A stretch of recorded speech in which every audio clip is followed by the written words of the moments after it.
کیدای شي تاسو د چټ جی پی ټي په اړوند اوریدلی وي او هغه مو استعمال کړی هم وي، خو ځینې اشتباهات او ستونزې کله چې موږ د چټ جی پی ټي څخه کار اخلو موږ ورسره مخامخ کیږو.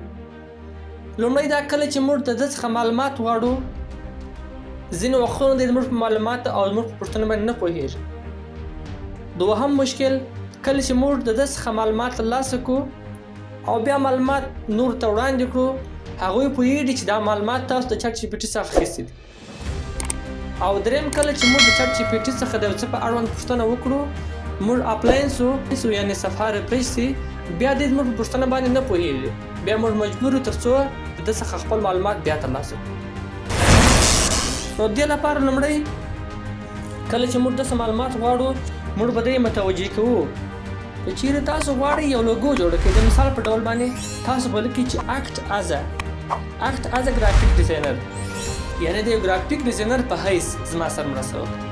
خو بیا که چیرې تاسو د کمپیوټر ساینس په اړوند معلومات غواړئ، تاسو به لیکئ چې اکټ از ا سافټویر انجینر. بیا که چیرې تاسو د یو بلې مقالې په اړوند معلومات غواړئ، تاسو به لیکئ چې اکټ از ا ټیچر، ځکه چې دی دا نور اطمینان کوي او نور متوجه کېږي د ما څه چې باره کې معلومات غواړي. دا یوه خبره د مثال په ډول باندې ورته وایم چې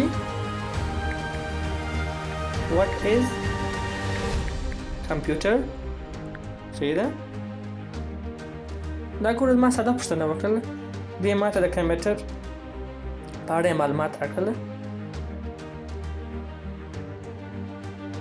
خو زه ورته وایم چې act as a computer engineer، او اوس ورته وایم چې what is computer. اوس وګورو چې دا معلومات او هغه معلومات څومره فرق کوي، څومره توپیر کوي.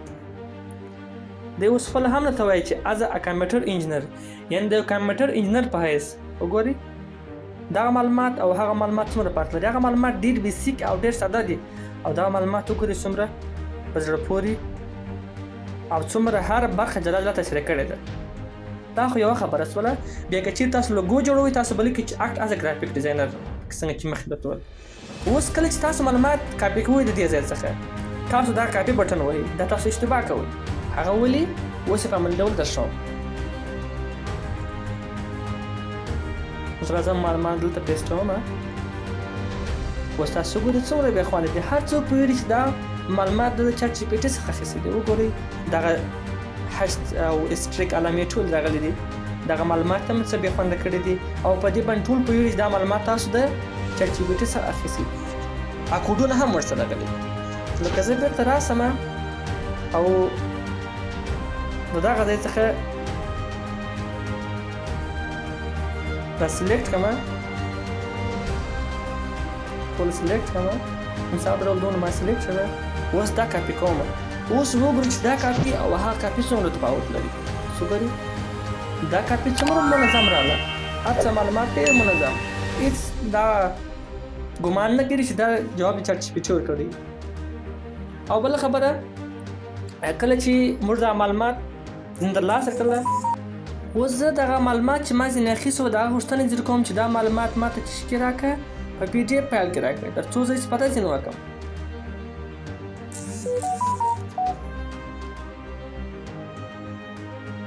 اوس وګورئ کله تاسو په دا ډاونلوډ باندې کلیک ووهئ،